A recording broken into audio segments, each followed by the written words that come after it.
오늘은 기독교 철학 8강 중세의 종합 철학에 대해서 공부합니다.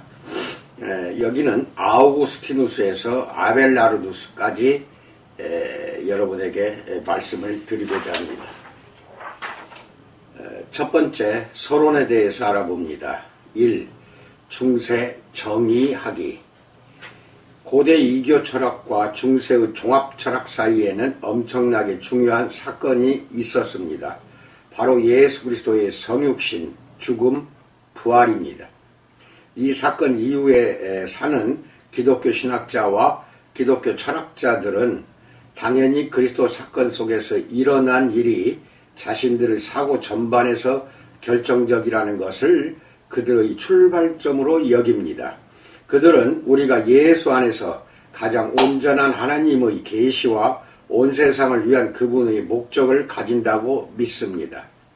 복음은 세상에 대한 포괄적인 견해를 제시하기 때문에 복음과 마찬가지로 대등하게 포괄적인 시야를 제시하는 그리스 철학이 기독교 신앙과 마주치는 것은 피할 수 없는 일이었습니다. 따라서 중세시대는 철학자들이 그리스 철학 전통을 기독교 신앙의 빛 속에서 정리하기 시작한 시기였습니다. 중세 또는 암흑시대라는 말을 쓸 때 이 명칭에 내포된 경멸적 성격에 주의해야 합니다. 중세란 더 중요한 두 시대, 이 경우에는 고전과 근대 사이의 시대 또는 시기입니다. 중세 철학에 대한 이 조소의 특징은 이성주의자인 옥타브 아물랭이 던진 말에서 잘 드러납니다. 데카르트는 고대인을 계승했다. 거의 그 둘 사이에 아무것도 없었던 것처럼 말이다 라고 말합니다. 우리는 때때로 이교라는 말을 소위 고전시대를 지칭하기 위해 채용하고 중세시대를 가리키기 위해서는 종합이라는 말을 사용할 것입니다. 이렇게 하는 것은 자율적 이성 대신에 복음을 이야기의 주인공으로 삼으려 하기 때문입니다. 중세시대는 종합의 시대입니다. 복음과 그리스 인본주의가 하나의 복합물로 합쳐졌기 때문입니다. 아우구스티누스에 의해 계시된 초기 종합시대의 철학은 특히 플라톤 철학과 신플라톤 철학의 융합이었습니다. 후기 종합시대에는 아리스토텔레스 철학이 전면에 나서면서 기독교 플라톤 철학 종합에 연결되었습니다. 이 종합의 절정은 토마스 아퀴나스였습니다. 2. 중세시대와 복음과 그리스 철학의 관계. 중세시대가 복음과 그리스 철학의 혼합이라는 점은 의심의 여지가 없습니다. 그러나 이 종합을 어떻게 해석하고 평가할 것인가에 대해서는 논란이 많습니다. 아돌프 폰 하르낙은 이 종합을 기독교 신앙의 타락으로 보았습니다. 이에 비해 에티엔 질송은 비록 그리스 철학이 기독교 신앙을 해석하고 변호하기 위해 채용되었을지라도 중세 사상은 예수의 진정한 가르침에 신실했다고 믿습니다. 여기서 우리가 내리는 선택은 중요합니다. 우리가 복음을 또한 복음이 심긴 그리스 철학 및 헬레니즘 세계관과 복음이 맺는 관계를 어떻게 이해할 것인지가 이 시대의 중세 철학을 이해하는 방식을 결정할 것입니다. 기독교 신앙과 그리스 철학이 진리를 이해하는 방식에는 근본적인 차이가 있습니다. 그리스도인에게 궁극적 진리는 하나님이 역사 속에서 행하신 일들에 대한 이야기입니다. 예수 그리스도의 중심을 두고 있는 이야기 속에 위치합니다. 그리스인에게 믿을 수 있는 진리란 역사를 초월해 존재하는 무시간적 이데아 속에서 발견되며 자율적 이성을 통해 접근할 수 있습니다. 복음의 진리는 보편사에 의미를 부여하는 인격적 존재이자 사건이기 때문에 복음은 실제에 관한 다른 시야를 전적으로 배제할 필요가 없습니다. 사실 복음은 모든 문화의 상황 속으로 번역될 수 있습니다. 반드시 그래야 합니다. 복음은 세계와 인간 삶 전반에 관한 관점이며 다른 모든 전망과 충돌할 것이기에 이는 하나의 근본적인 만남이 될 것입니다. 그러나 만남이 근본적이더라도 복음이 삶의 다른 관점을 완전히 밀어내고 대신 들어앉지는 않습니다. 오히려 복음은 모든 문화 전통의 선한 것과 통찰을 포용하여 세상의 다양한 정황의 색조를 띌 것입니다. 이는 우리가 번역을 본래 메시지에 대한 반역으로 보는 하르낙에게 동의할 수 없음을 뜻합니다. 그럼에도 이교의 범주를 사용하는 일은 위험합니다.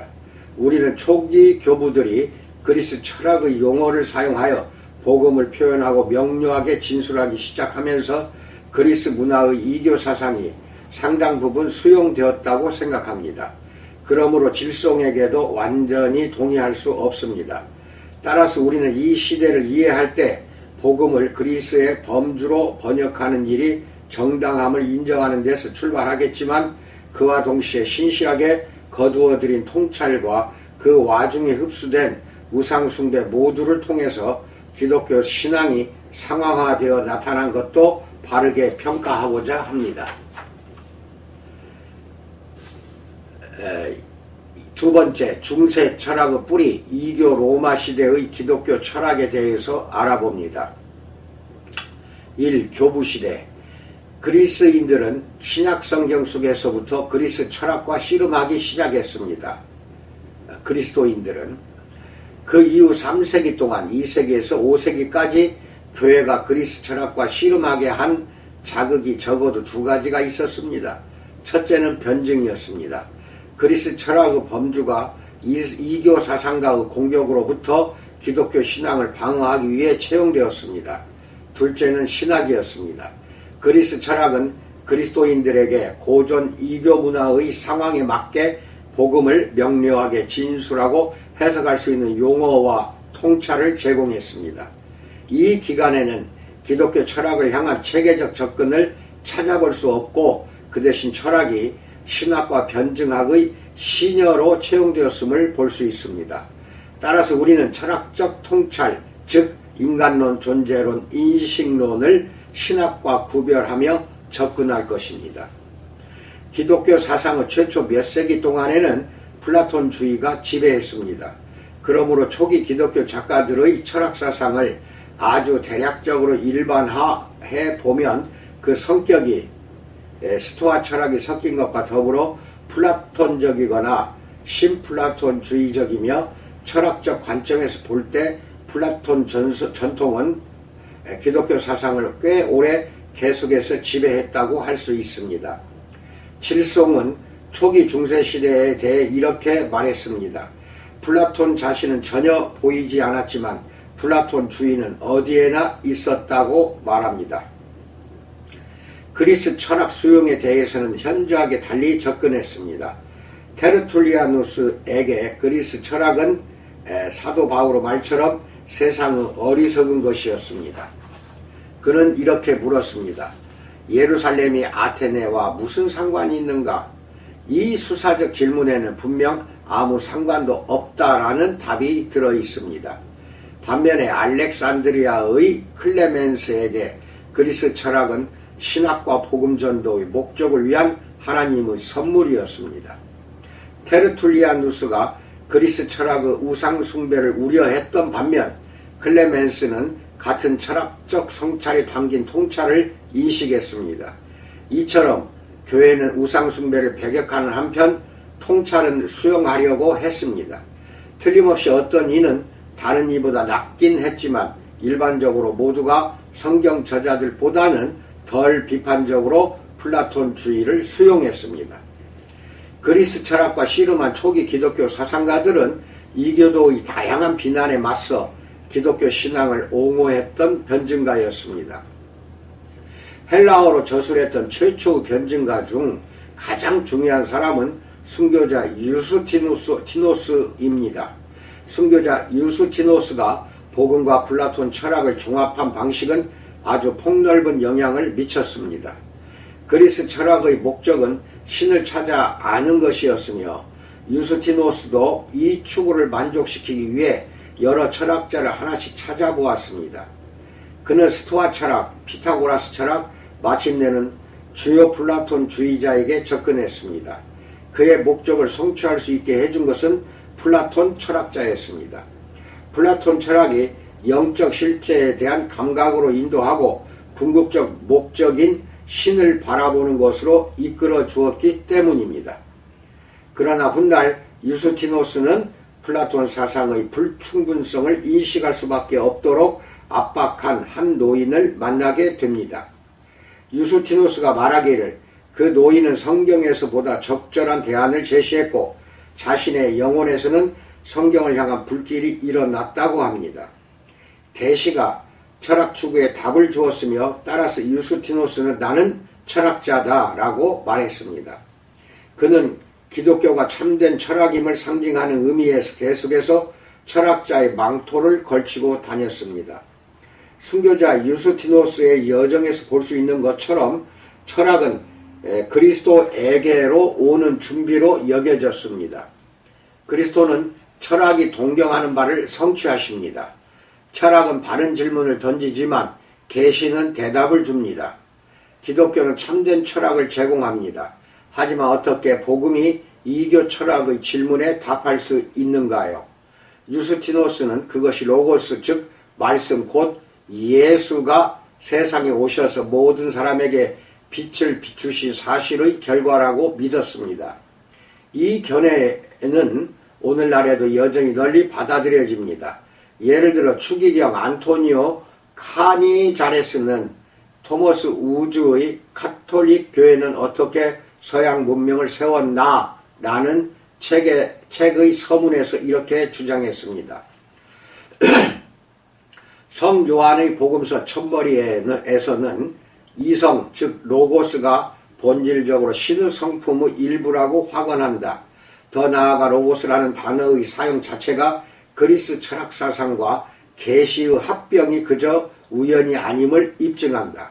오히려 아브라함, 이삭, 야고보 살아계신 하나님과 초기 그리스 사상가들의 진리 추구 사이에 본래적 유사성이 있다.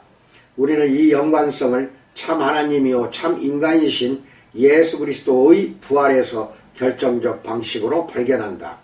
우리의 목적을 위해서 부활하신 주님은 또한 참 헬라인이시다 라고 말합니다. 유스티노스의 경우가 나타내는 걸 보았을 때 우리는 사태가 더 복잡하다고 생각합니다. 유스티노스는 요한의 로고스 개념을 그리스 철학의 이교적 이해 속에 함몰시켰습니다. 유스티노스에게 모든 사람을 비추는 그 말씀은 세상에 편만한 신적 이성의 불꽃입니다. 로고스는 모든 사람 속에 거하는 자연적 이성의 빛입니다. 이성을 따르는 철학자는 이미 성육신하신 로고스가 계시하는 진리에 참여하기 시작했습니다.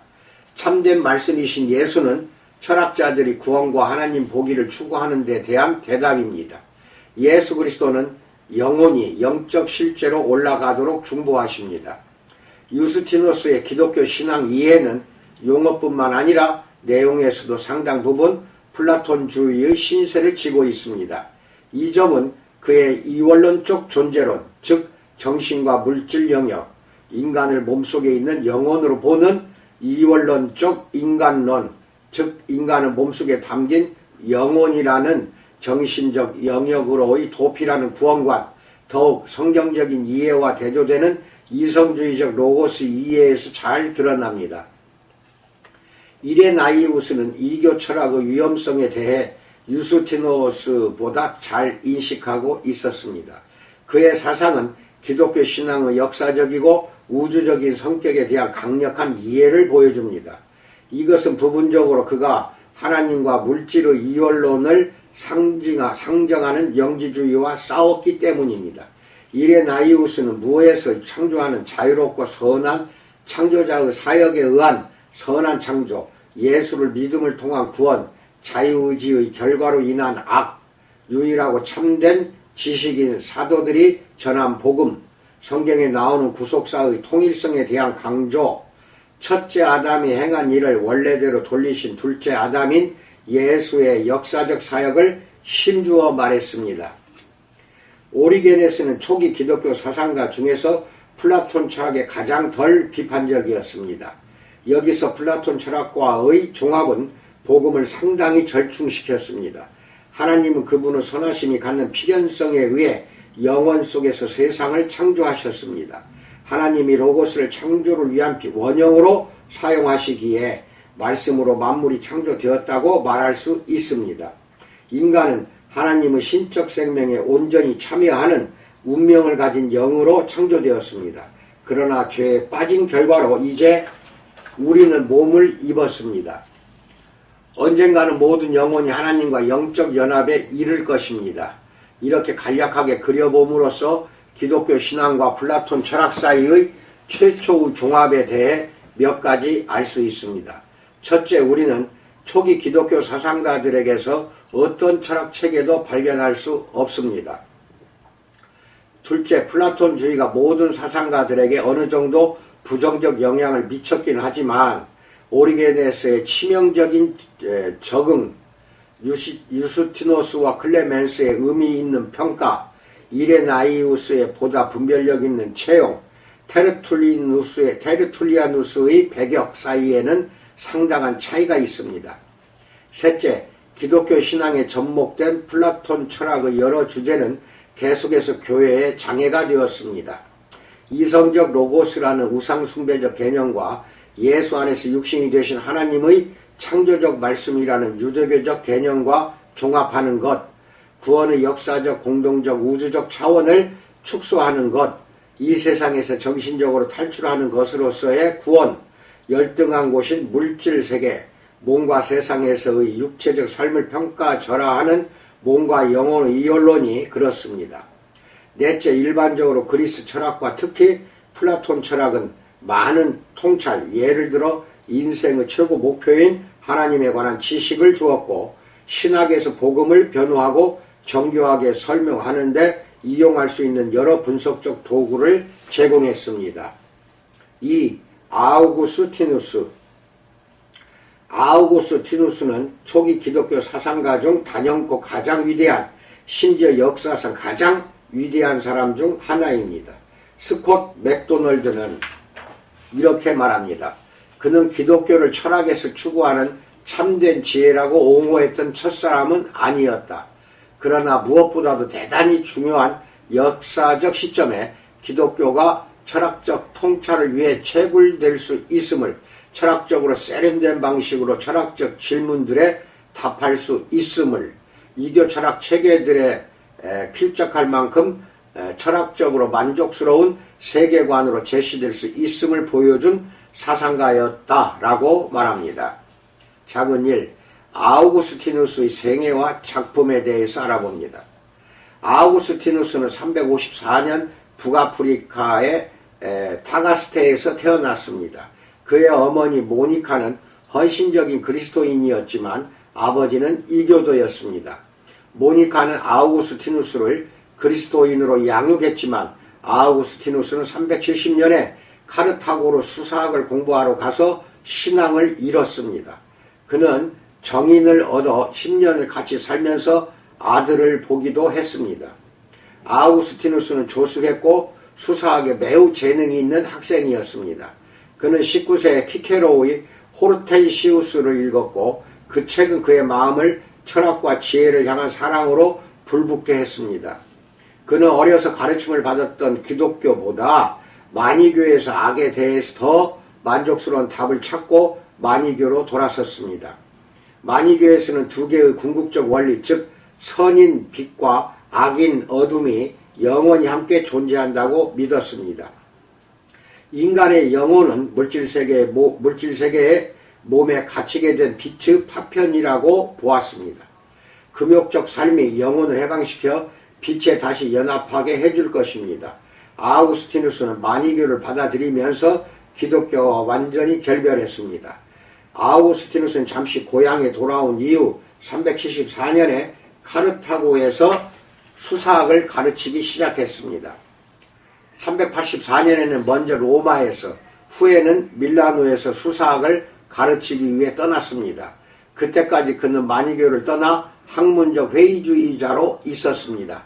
밀라노에서 그는 플라톤주의의 글들, 거의 틀림없이 플로티노스와 포르피리오스의 신플라톤주의 문헌을 읽고 플라톤주의에 끌리기 시작했는데 이 글들은 그에게 영적 실제의 중요성을 일깨워 주었습니다. 그는 또한 밀라노의 신플라톤주의적 감독인 암브로시우스의 설교를 듣기도 했습니다. 아우구스티누스의 회심은 혼란과 절망 상태에 빠져있던 386년 여름에 일어났습니다. 그는 정원에서 아이들이 계속 톨레레게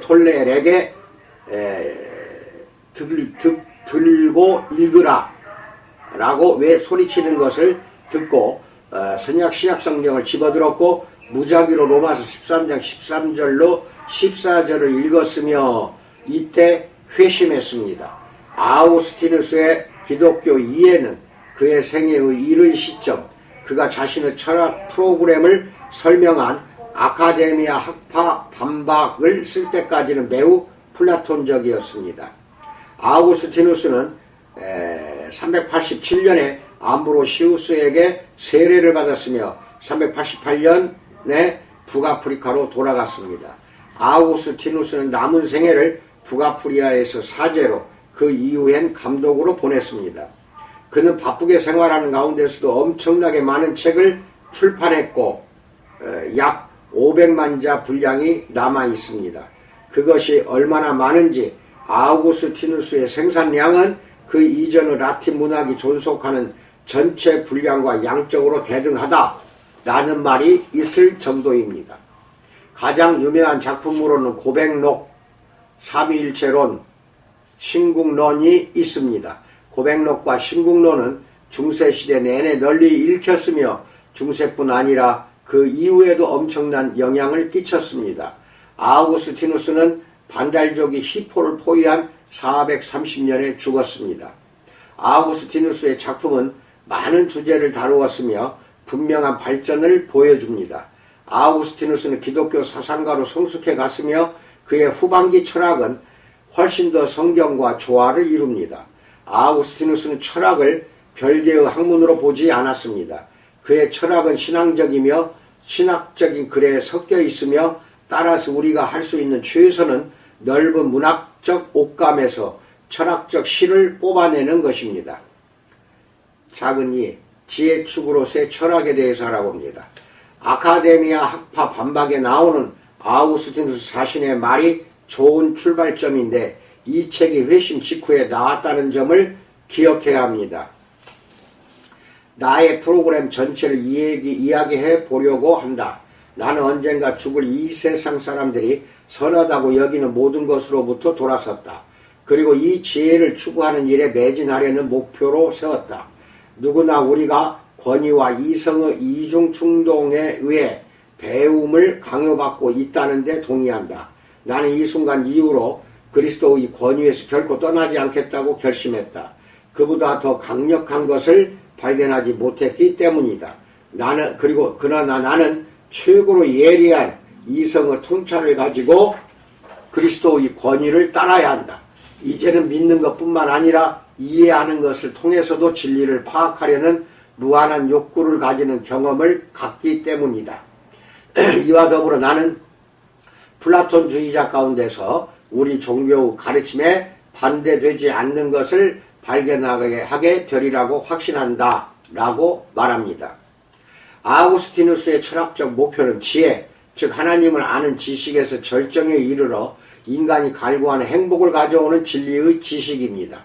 우리는 이 점이 고백록의 앞선 장에서 신플라톤주의와 복음이 뒤섞인 범주들로 표현되는 것을 볼 수 있습니다.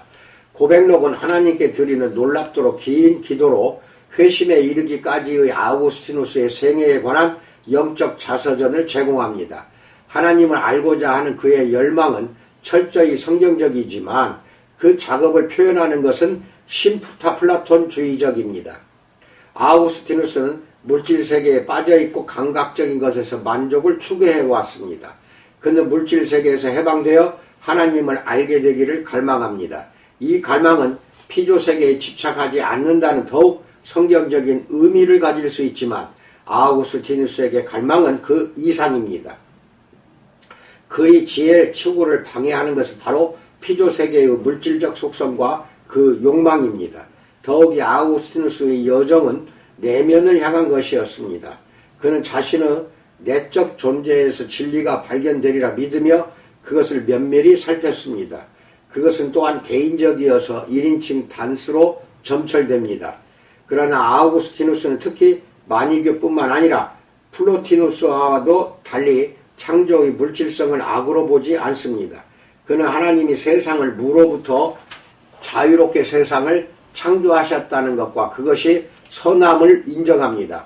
문제는 그것이 시간의 제약을 받고 변화한다는 것입니다. 그것은 만족을 주지 못하며 영원하시고 변함없으신 하나님을 보여주지 못합니다. 철학은 영원하고 불변하며 비물질적인 진리를 추구하는 것입니다. 시간적이며 변화하는 열등한 물질 세계와 영원하고 불변하는 우월한 세계의 대조는 아우구스티누스의 하나님 이해에 영향을 미쳤습니다. 이 첫 단계에서 이따금씩 지혜의 목표는 아브라함과 이삭과 야고보 하나님이기보다는 철학자들의 신이었습니다. 예를 들어 이는 아우구스티누스가 출애굽기 3장 14절을 해석하는 방식에서 볼 수 있습니다. 야훼, YHWH라는 이름은 하나님을 바뀌지 않고 결코 변치 않으며 영원한 존재로 계시하기에 다른 이름보다 하나님을 잘 지시합니다. 아우구스티누스는 이 이름을 나는 나인 자다, I am who I am 이라는 뜻으로 해석했습니다. 오늘날 몇몇 구약성서 학자는 하나님이 그분의 역사 속 행위에서 알려진다는 점을 강조하고자 이 이름을 나는 나일 자일 것이다, I will be who I will be 라는 의미로 봅니다.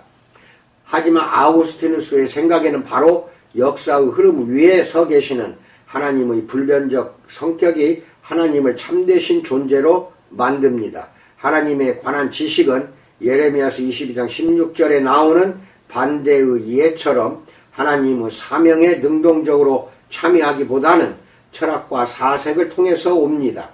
이런 이유로 관조적 삶이 활동적 삶보다 우월한 것입니다. 그러나 아우구스티누스는 하나님을 존재이자 일자로 보는 신플라톤주의 견해를 단순히 계승하지는 않습니다. 그는 플로티노스와 달리 성경에서 하나님의 성품을 보여주는 대로 하나님을 철저히 인격적 방식으로 인식합니다. 진리와 선 같은 말을 하나님과 흡사한 말로 사용하긴 하지만 이 용어들은 성경적 내용으로 채워집니다. 따라서 아우구스티누스의 신과는 신플라톤주의와 성경의 종합입니다. 그리스 전통 예컨대 필연성, 불변성, 초시간적 영원성 속에 신적 속성들을 지극히 높이 평가하는 데서도 그것들은 어떻게든 아브라함, 이삭, 야고보 하나님의 인격적 속성, 예컨대 의지, 공의, 역사적 목적 같은 것과 결합이 됩니다. 작은 삶, 존재론, 인식론, 인간론에 대해서 알아봅니다. 아우구스티누스는 플라톤의 이원론이 아니라 플로티노스의 통합적 위계를 승인합니다. 그러나 아우구스티누스는 플로티노스 사상의 추상적 일자를 성경의 살아계신 하나님으로 대체합니다. 아우구스티누스는 실제를 하나님의 존재가 점점 약해지며 나타나는 유출로 보지 않았습니다.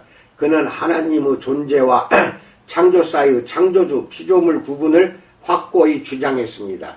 이제 아우구스티누스에게 플라톤적 형상은 하나님의 마음속에 자리 잡습니다. 세상을 신성으로부터 나오는 필연적 유출이라고 본 플로티노스와 달리 하나님은 세상을 일종의 청사진 같은 기능을 하는 이데아를 따라 무에서 자유롭게 만들어내셨습니다. 따라서 변화하는 세상은 영원하고 초월하시는 하나님에게서 안정된 기초를 발견합니다. 하나님은 어떤 것들을 온전하고 완성된 형태로 창조하셨습니다. 다른 어떤 것들은 씨앗처럼 점진적으로 자라 완전히 발달할 배아로 또는 발생적 원리를 따라 창조하셨습니다. 이는 세상에서 일어나는 변화를 설명해주며 물론 그 변화도 여전히 하나님의 마음속에 있는 안정된 이데아를 따르고 있습니다. 아우구스티누스는 악의 본질에 관한 오랜 씨름의 답을 이 통합적 위계에서 발견했습니다. 아우구스티누스의 성경 읽기에 따르면 악은 인생의 제일 목적이 창조주 하나님을 아는 것임을 망각하고 의지적으로 세상의 여러 면에 우상숭배적으로 집착하는 데서 비롯됩니다. 생명이 있는 모든 것에는 그들을 살아 움직이게 하는 영혼이 있습니다. 하지만 오직 인간에게만 몸에 생기를 불어넣는 영혼 위에 이성적 능력이 덧붙여져 있습니다. 바로 이 인지 능력이 인간이 물질세계 속에 몰입되지 않도록 자신을 풀어낼 수 있는 힘입니다. 이성적 영혼은 인간의 참된 중심, 인격을 규정하는 본질입니다. 아우구스티누스는 영혼을 이성에 참여하여 몸을 다스리는 일에 적합한 어떤 실체로 규정합니다. 아우구스티누스가 영혼의 이성적 기능을 두 종류, 즉 스키엔티아와 사피엔티아로 나눈다는 사실을 아는 것이 중요합니다. 스키엔티아는 지식이고 사피엔티아는 지혜입니다. 전자는 우리 주위의 세상을 이해할 수 있게 해줍니다. 후자는 초월적 이데아를 파악하고 궁극적으로는 하나님을 볼 수 있게 해줍니다. 인간은 진리를 발견하기 위해 이성, 사피엔티아를 사용하기 시작할 때 물질을 초월할 수 있게 되며 그로써 영혼이 스스로 비물질적임을 알게 됩니다. 또한 이성, 사피엔티아는 영원하고 변치 않는 진리를 파악할 때 스스로가 불멸함을 알게 됩니다. 이처럼 영혼은 이성적이고 비물질적이며 불멸합니다. 그러나 인간은 영혼 이상의 존재입니다. 인간은 몸과 영혼으로 구성된 복합적 피조물입니다. 아우구스티누스는 몸을 인간의 본질로부터 분리하려는 사람은 어리석다고 말합니다. 영혼은 언젠가는 죽을 땅의 몸을 목적 성취를 위한 도구로 지배하고 사용합니다. 몸은 영혼의 무거운 짐이긴 하지만 플로티누스가 말했던 것과 같은 악은 아닙니다. 창조는 매우 선하기 때문입니다. 정확히 말하면 몸은 감각적 세계의 마음을 빼앗기고 거기에 열중해 영원한 진리와 하나님을 아는 대로 올라가야 할 궁극적 운명에서 벗어나 곁길로 빠질 수 있습니다. 아우구스티누스는 이처럼 지식 이해가 그 자체를 위한 것이 아니라 진리를 알고 하나님 안에서 참된 행복을 발견하는 길을 제공하는 것임을 분명히 말합니다. 문제는 시간의 제약을 받고 변화하는 세상에 사는 시간의 제약을 받고 변화하는 피조물인 우리가 어떻게 영원 불변의 진리에 대한 확실한 지식을 얻을 수 있느냐는 것입니다. 가장 낮은 수준의 알문, 감각을 통해서 옵니다. 그러나 참된 지식, 사피엔티아는 진리에 대한 판단을 하기 위해 감각을 넘어서야 합니다. 영원한 진리를 파악하는 것은 사피엔티아 이성의 역할입니다. 따라서 이성은 인간 영혼의 극치입니다. 그것이 영원불변의 진리를 우리에게 줄 수 있기 때문입니다. 로널드 내쉬의 말처럼 인간은 이성을 소유하지만 짐승은 그렇지 않기 때문에 인간은 감각적 사물에 대한 이성적 지식을 가질 수 있다. 인간은 감각적 사물에 대한 이성적 판단도 할 수 있으며 나아가 그것을 영원한 형상의 예시로 여길 수도 있다라고 말합니다. 문제는 이성이 어떻게 감각적 정보로부터 영원한 이데아에 관한 영원한 진리를 파악할 수 있느냐는 것입니다. 아우구스티누스는 여기서 조명, 일루미네이션 개념을 채용합니다. 하나님의 빛이 은혜를 통해서 마음이 그것을 파악할 수 있도록 이성에 변치 않는 진리를 조명하신다는 것입니다. 이 진리와 이데아는 하나님의 마음속에 있으며 우주를 짓는 데 사용되었습니다.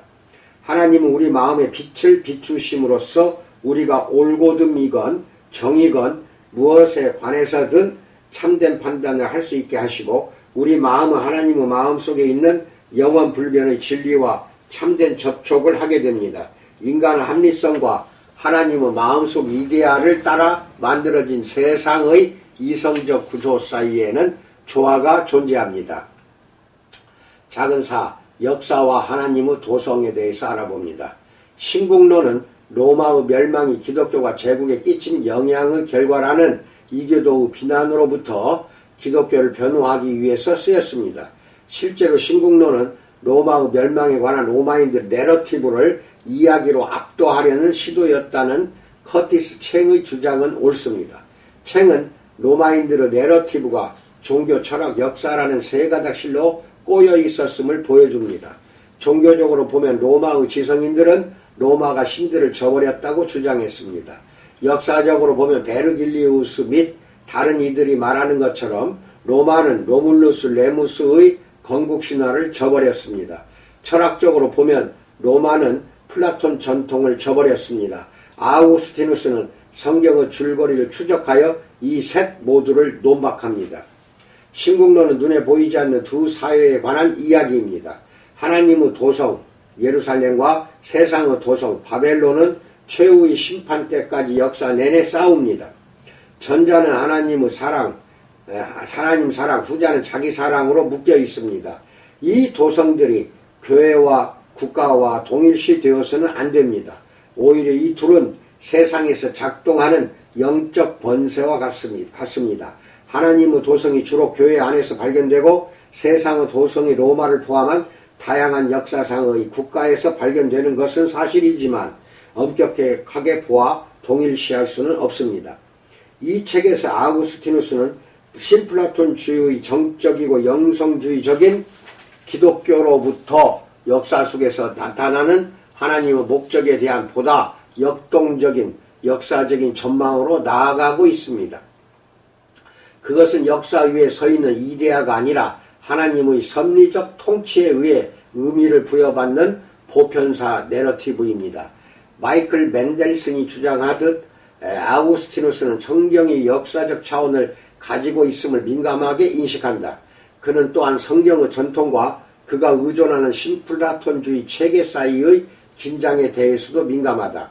아우구스티누스가 점차 성경 내용에 익숙해지자 그것은 그를 플라톤주의자들의 책에서 보는 지성주의와는 차원이 다른 성경 전통의 역사적 차원에 더더욱 집중하도록 이끌었다라고 말합니다.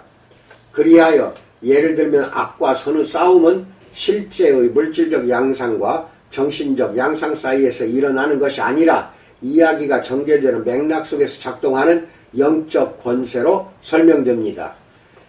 그렇지만 아우구스티누스가 역사의 주의를 기울였음에도 신플라톤주의 요소를 버리지는 못했습니다.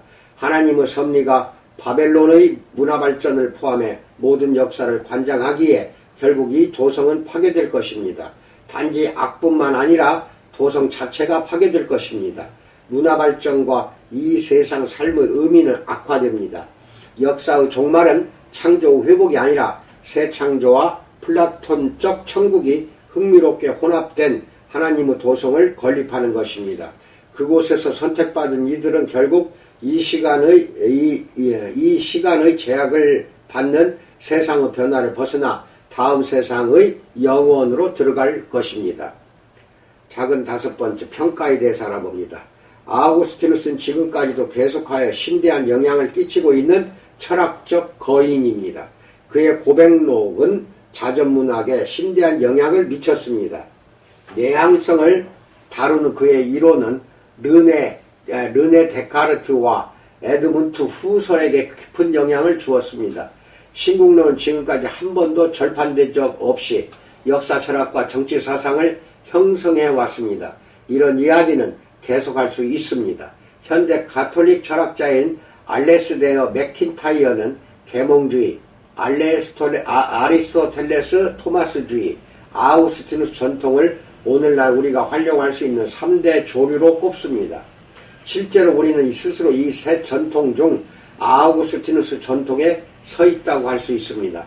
그러나 기독교적 관점에서 아우구스티누스를 평가하는 것은 그의 철학이 이교적인 신플라톤주의와 어느 정도까지 타협했는지에 대한 평가를 수반할 수밖에 없습니다.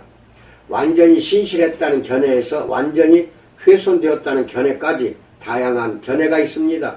간략히 세 가지를 지적하면서 평가를 마치려 합니다. 첫째, 아우구스티누스가 단순히 신플라톤주의를 무비판적으로 채용하지 않았다는 것은 분명합니다. 앞서 보았듯이 실제로 신플라톤주의의 상당 부분이 변혁되고 우상숭배적 범주들이 성경적 내용으로 채워졌습니다.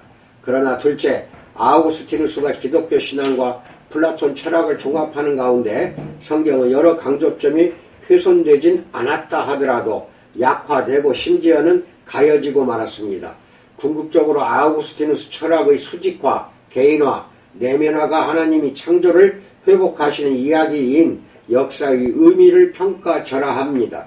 게다가 이 맥락에서 사피엔티아는 하나님과 영혼을 아는 일에만 사용되는 능력이 되며 세상을 검토하는 일은 열등한 기능인 스키엔티아에 할당되었습니다. 끝으로 우리는 점점 성경적 신실함을 향해 나아가는 여정이 아우구스티누스에게 있었음을 인정해야 합니다. 비록 신플라톤주의 체계가 생애 마지막까지 그의 생각 중심에 남아 있을지라도 386년에 쓴 아카데미아 학파 반박에서 397년에 400년에 쓴 고백록을 거쳐 426년에 쓴 신국론에서 드러나듯 복음이 플라톤 철학과 완전히 융화될 수 없다는 인식은 점점 증가합니다. 2. 초기 중세 철학 5세기에서 11세기 작은 일 서론. 아우구스티누스가 죽음을 맞은 430년 게르만족의 히포를 포위했습니다. 새 세계관, 게르만적 이교, 이교적 고전, 기독교의 융합은 중세 전반에 걸쳐 마침내 유럽 문화를 형성했습니다. 문화적 빈곤의 상황 속에서 몇몇 철학자는 옛 이교적 고전시대와 떠오르는 기독교적 유럽의 여명기 사이를 중개하는 역할을 담당했습니다. 이 철학자들은 이교적 고전 철학을 구조하고 번역하여 다음 세대에 전달했습니다. 이들 중 가장 중요한 사람은 보에티우스와 위디오니시오스라고 알려진 익명의 작가입니다. 보에티우스에서 아벨라르두스까지 알아봅니다. 보에티우스는 한 발을 옛 그리스 로마 세계에 걸치고 다른 발은 승리한 침략자들이 정착시킨 세계를 딛고 있었습니다. 그는 아테네에서 훈련받은 로마인이었는데 거기서 고대 철학 전통과 헬라어와 라틴어를 통달했습니다. 그는 동고트의 지배자 테오도리쿠스의 황실에서 고위직에 올랐던 신플라톤주의류 정통 그리스도인이었습니다. 불행히도 그는 테오도리쿠스와 관계가 틀어지고 반역죄로 기소당해 524년에 처형되었습니다. 보에티우스는 플라톤과 아리스토텔레스의 모든 작품을 번역하고 주석하여 사실은 두 거인의 철학이 조화된다는 것을 증명하려는 야심적 기획에 착수했습니다. 하지만 자신의 목표에 훨씬 못 미치는 결과에 만족할 수밖에 없었습니다. 그는 개인 수감 생활을 하면서 철학의 위안이라는 그의 작품에서 가장 영향력 있는 작품을 썼습니다. 그것은 자신에게 닥친 불행의 의미를 이해하려 애쓴 신플라톤주의적 작품이었습니다. 그가 남긴 가장 중요한 유산은 최초로 그리스 철학 전통이 라틴어로 중세의 후대 학자들에게 전해지는 주요 통로 역할을 했다는 것입니다. 보에티우스는 신플라톤주의자였습니다. 그의 사상은 대부분 아우구스티누스와 흡사했습니다. 그러나 보에티우스는 복음으로 이교적 플라톤주의를 변혁하는데 아우구스티누스만큼 주의를 기울이지는 않았습니다. 보에티우스가 인식론과 존재론에서 가장 씨름한 사안은 보편자 문제였습니다. 그는 이 문제를 아퀴나스까지 이르는 후대의 중세시대 철학자들에게 전수했습니다. 참된 지식과 도덕은 모든 역사적 상황의 특수성을 초월하는 보편적 진리를 아는 데 달려 있습니다. 이 보편자는 단지 마음속에 있는 개념일 뿐인가? 유명론. 아니면 개별 사물과 독립된 실제하는 존재를 가지고 있는가? 실제론.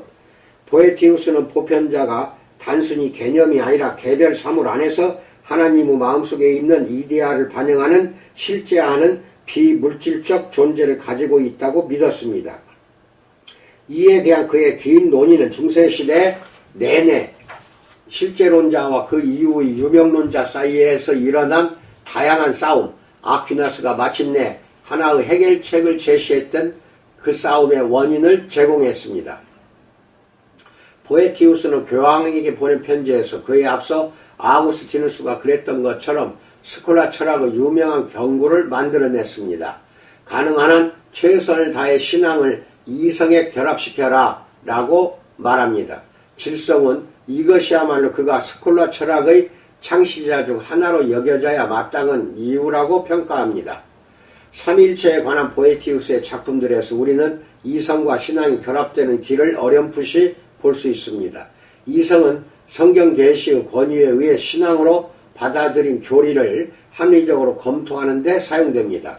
이렇듯 이성은 신학을 위해 봉사하도록 압박을 받습니다. 하지만 흥미롭게도 보에티우스는 삼위일체에 관했을 때 신학적 주제만을 다루고 있음에도 이 논문들에는 단 하나의 성경 인용구도 없다. 논리와 분석이 전부다. 라고 말합니다. 신앙에 기초하여 계시의 내용을 받아들이고 그 다음에 성경의 내용과는 별개로 그 내용을 검토하기 위해 자율적 이성을 사용합니다. 신앙은 이런 방식으로 이성과 결합되었습니다.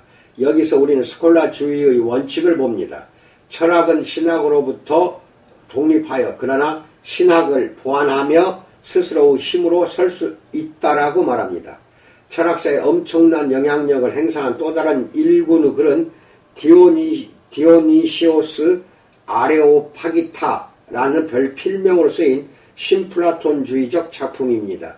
디오니시오스는 아테네의 아레오바고 일원으로 바울이 그 도시에 들렀을 때 바울에게서 복음을 듣고 믿어 예수를 따른 사람 중 하나입니다. 사도행전 17장 34절 찾으세요. 한 익명의 작가는 주 500년경에 디오니시오스를 자처하며 책을 썼습니다. 그는 기독교 신앙과 신플라톤주의 철학을 조화시키려고 했습니다. 놀랍게도 7세기 초엽에 이르자 그 책은 거의 정경의 권위를 가진 것으로 여겨졌습니다. 디오니시오스가 바울의 제자였기 때문입니다.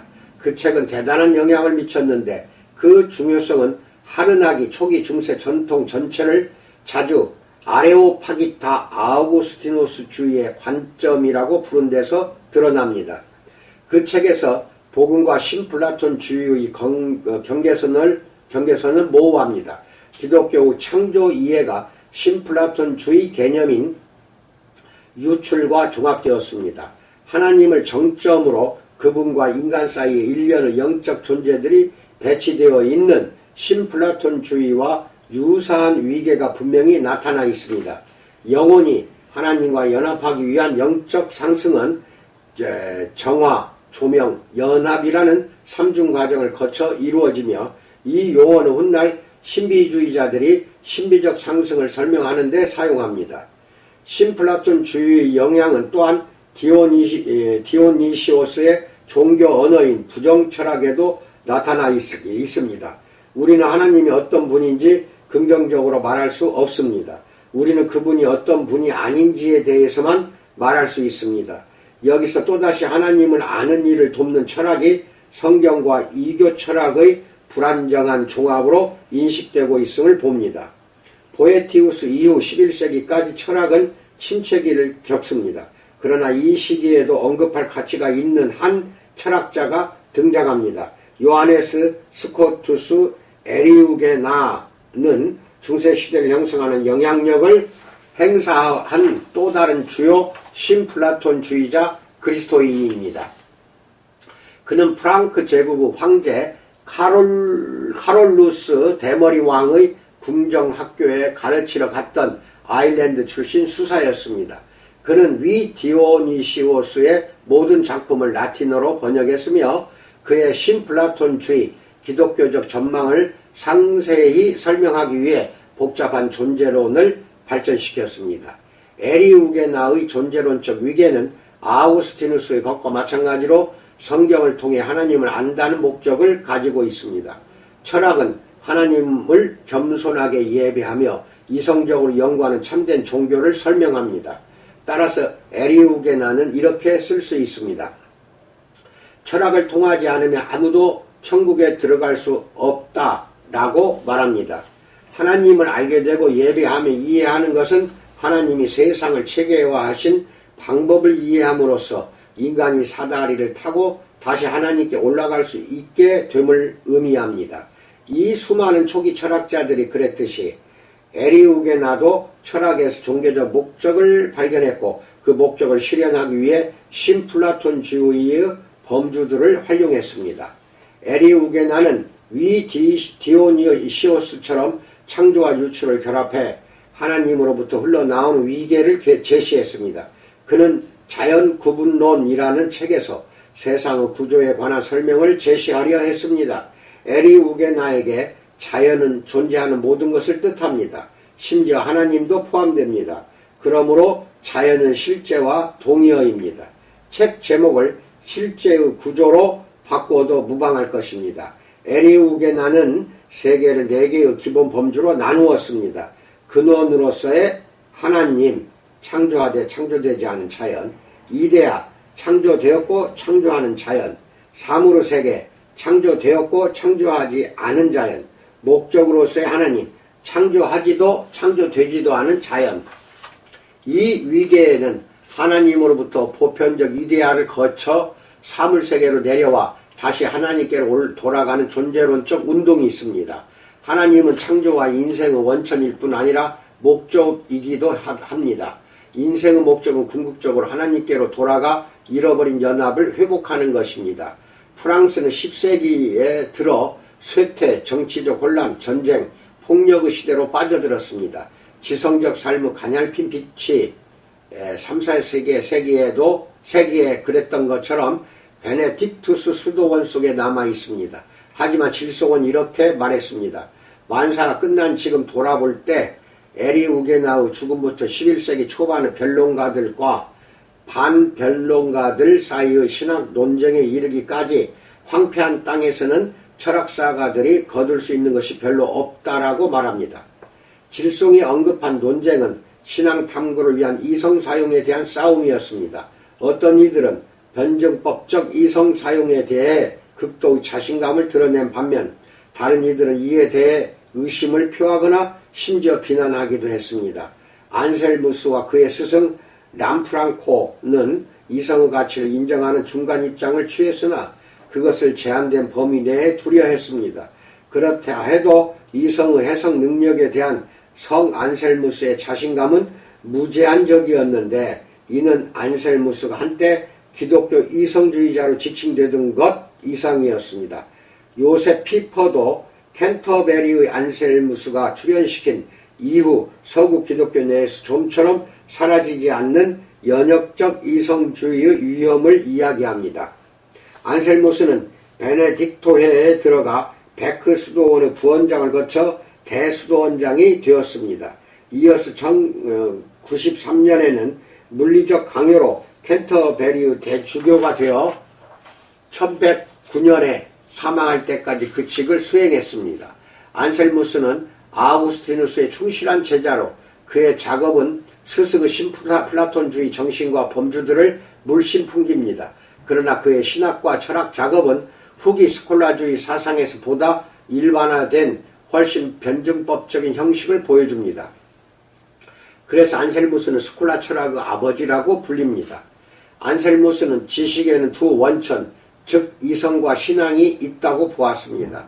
그가 이성이 신앙과의 관계에서 하는 역할을 어떻게 이해했는지를 보여주는 두 어구가 있습니다. 바로 이해하기 위해 믿는다와 이해를 추구하는 신앙입니다.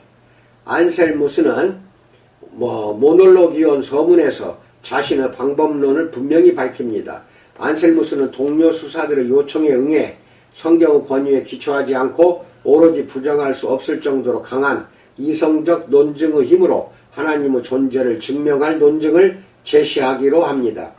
그는 신존재, 삼위일체의 필연성, 성육신을 통한 구원의 필수성을 이성적 논증으로 입증하는 작업에 착수합니다. 안셀무스에게 이 논증은 신앙으로 인도하는 것이 아닙니다. 오히려 그리스도인에게 신앙은 출발점입니다. 그리스도인은 이런 교리 속으로 보다 깊이 들어가고 반대에 대항하여 그것을 옹호하기 위해 변증법적 이성을 사용합니다. 그렇게 하지 않는 것은 태만입니다. 안셀무스는 이 입장에 서서 이성의 힘에 대해 엄청난 자신감을 드러냅니다. 그의 논증은 어떤 경우에는 성경을 전혀 참조하지 않으며 전개됩니다. 대부분의 다른 경우에도 성경과 깊이 씨름하지 않습니다. 이성적 논증을 통해서 기독교 신앙의 필수성이 증명될 수 있는 것입니다. 안셀무스는 역사 속에서 특히 하나님의 존재에 대한 존재론적 증명이라 불리는 것으로 잘 알려져 있습니다. 그 논증은 이렇습니다. 하나님은 그보다 더 위대한 존재를 생각할 수 없는 존재다. 따라서 하나님은 반드시 존재한다. 만일 하나님이 존재하지 않는다면 그보다 더 위대한 존재, 즉 어떤 존재하는 존재를 생각할 수 있다. 존재하는 존재는 항상 존재하지 않는 존재보다 위대하기 때문이다. 이 논증을 반박하기는 어렵다. 그러나 적어도 소박한 차원에서 뭔가 석연치 않은 점이 있다는 성가신 느낌을 누르기 어렵습니다. 이 논증은 즉각 안셀무스 시대로부터 내내 조롱과 반박에 시달렸으며 그 신빙성에 대한 이야기는 오늘날까지 계속되고 있습니다. 중세시대 초기와 후기의 경계선에 선 두 번째 철학자는 페트루스 아벨라르두스입니다. 그의 삶은 가는 곳마다 논쟁으로 점철되었습니다.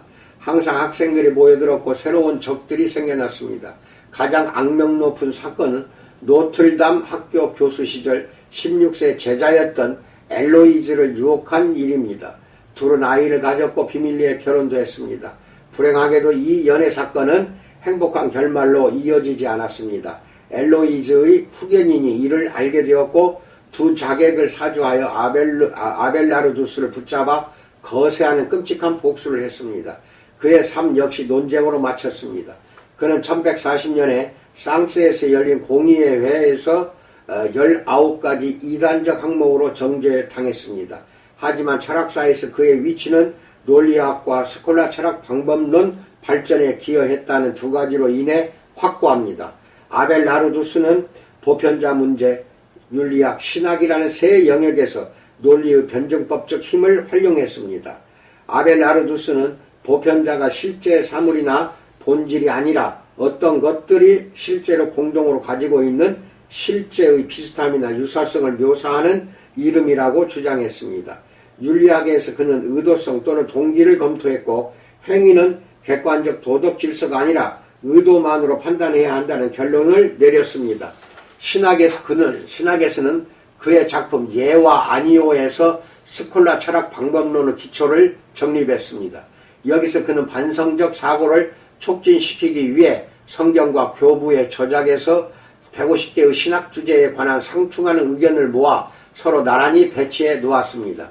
그는 이 상이한 입장들을 변증법적 이성의 적절한 사용을 통해 조화시킬 수 있다고 믿었습니다.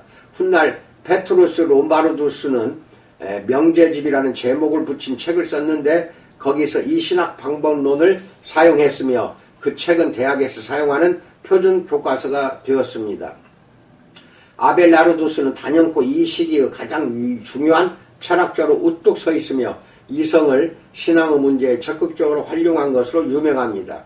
그의 논적 클레르보의 베르나르두스는 아벨라르두스가 감히 자신의 이성을 활용하여 하나님을 완전히 파악할 수 있으리라 상상한다라고 평했습니다. 실제로 아벨라르두스는 신앙의 문제를 지지하기 위해 변증법적 이성이 징집되어야 한다고 믿었습니다. 그러나 그를 신앙보다 이성을 우위에 두는 것을 지지한 사람으로 본다면 그를 크게 오해하는 것입니다. 그는 인생의 끝무렵 엘로이즈에게 보낸 편지에 이렇게 썼습니다. 바울을 부정해야 한다면 나는 철학자가 되기를 원치 않소. 그리스도에게서 분리되어야 한다면 나는 아리스토텔레스가 되길 원치 않소. 하늘 아래 내가 구원받을 다른 이름이 없기 때문이요. 사도행전 4장 12절 읽으세요. 이성은 신앙을 돕기 위해 채용되었습니다. 아벨라르두스는 유럽을 뒤흔들고 철학을 하나의 학문 분야로 변혁시킨 격변이 일어나기 이전의 마지막 주요 철학자였습니다. 다음 설교에서는 그 변화들을 살펴볼 것입니다. 요약과 결론에 말씀드립니다. 인간의 이성을 바르게 평가하고 인간의 이성적 능력을 신앙과 올바로 연관짓는 과제는 이 중세적 종합의 시대에서 일어난 중요한 통찰이었습니다. 합리성은 하나님에게서 온 선한 선물이며 그리스인들은 이 창조주의 선물을 충분히 개발했습니다. 중세 기독교 철학자들이 그들의 통찰을 포용하여 정화하려던 시도는 중요한 몸부림이었습니다. 그러나 이 기독교 철학자들은 너무도 자주 이성의 자율성을 건드리지 않고 방치했습니다. 그로 인해 지식의 두 근원, 하나는 계시로부터 하나는 이성으로부터 오는 그 사이에 있는 이원론이 전체 논의를 병들게 만들었던 것입니다. 이상입니다. 듣는 여러분은 이해가 안 되는 부분도 많을 것입니다. 왜냐하면 강의식으로 교실에서 한다고 한다면 충분히 이해할 수 있도록 말씀을 드릴 수 있습니다. 그러나 개강이 늦어지고 있어서 인터넷 영상으로 여러분에게 강의하는 것이기 때문에 듣기에 상당히 어려운 부분이 있습니다. 한 번, 두 번, 세 번, 네 번 강의 하나를 여러 번 들으세요. 그렇게 해야 됩니다. 그래야 이해가 되는 부분이 나타납니다. 또한 철학은 도전의 학문입니다. 여러분 도전하십시오. 논리적이고 합리적이고 이성적인 부분은 철학을 통해서 얻어질 수 있는 유익입니다. 반드시 도전하는 사랑하는 신학생 되기를 주님의 이름으로 축원드립니다. 감사합니다.